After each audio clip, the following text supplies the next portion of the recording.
পৌষ সংক্রান্তি তিথিতে পৃথিবীর বৃহত্তম 52 হাত কালী মাতার আরাধনা। কিন্তু কোথায় হচ্ছে এই পুজো? দেখুন সেখানকার চিত্রসহ বিস্তারিত। রাস উৎসবের শ্রেষ্ঠ পীঠস্থান শ্রীধাম নদিয়ার শান্তিপুরের কাছে মহাপ্রভু লীলা করতে করতে যে ঘাট দিয়ে গঙ্গা পার হয়েছিলেন, সেই শ্রীধাম নৃসিংহপুর কালনাঘাটে 47 বছর ধরে মহাসমারোহে পূজিতা হয়ে আসছেন দেবী কালিকা। নদিয়ার শান্তিপুর ব্লকের হরিপুর অঞ্চলের নৃসিংহপুর এলাকায় এই বিশাল মাতৃমূর্তির পুজো অনুষ্ঠিত হয়। এই পুজো এবং মেলার আয়োজন করে আমরা সকলে ক্লাব। এটি পৃথিবীর বৃহত্তম 52 হাত কালী প্রতিমা দাবি পুজো উদ্যোক্তাদের। দেবীর পুজোর সঙ্গে চলে 10 দিনব্যাপী ইন্দিরা গান্ধী গ্রামীণ মেলা। 10 দিন ধরে চলে বিভিন্ন সাংস্কৃতিক অনুষ্ঠান, যাত্রাপালা এবং সাধুদের শান্তিযজ্ঞ। পুজো উদ্যোক্তাদের জানাচ্ছেন 47 বছর ধরে পূজিত হয়ে আসছেন এই কালী মাতা। পৌষ মাসের সংক্রান্তিতে শুরু হয় দেবীর পুজো অর্চনা। টানা 10 দিন ধরে চলে দেবীর নিত্য পুজো এবং মেলা। দীর্ঘ 2 বছর করোনা আবহে সেভাবে মহাসমারোহে পূজা তারা করে উঠতে পারেননি। তবে এবার একেবারে মহাসমারোহে পুজোর আয়োজন করা হয়েছে। মকর সংক্রান্তির পুণ্যলগ্নে শুরু হলো মাতৃ আরাধনা। দেবী এখানে ডাকের সাজে সুসজ্জিত। সুবিশাল বাঁশের কাঠামোর উপর পাটকাঠি, খড় এবং মাটির প্রলেপের মধ্য দিয়েই তৈরি করা হয়েছে দেবী মূর্তি। আনুমানিক 1 মাস সময় লেগেছে এই মূর্তি তৈরিতে। এই মূর্তি তৈরিতে তারা নিযুক্ত ছিলেন 9 জন মৃৎশিল্পী। দিনরাত একত্রিত করে মূর্তি তৈরি হয়েছে।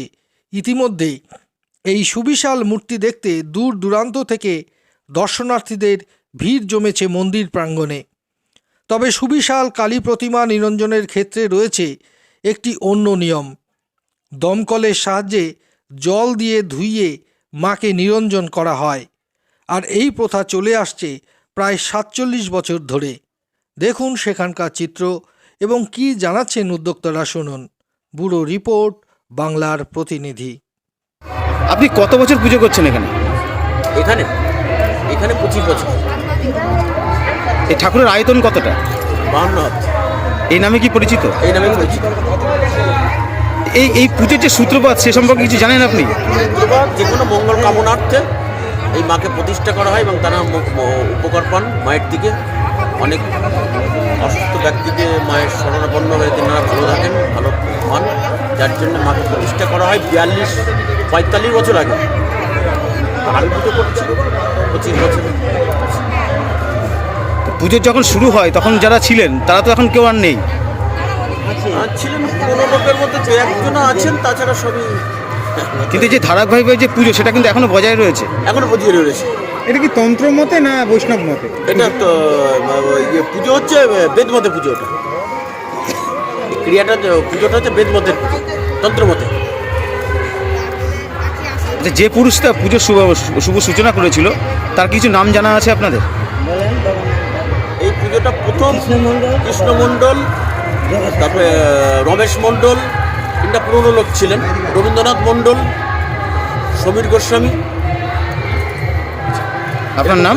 হ্যাঁ, আপনার নাম? আমার নাম হচ্ছে শ্রী মৃত্যুঞ্জয় চক্রবর্তী, ব্যাকেট হচ্ছে কুচো চক্রবর্তী।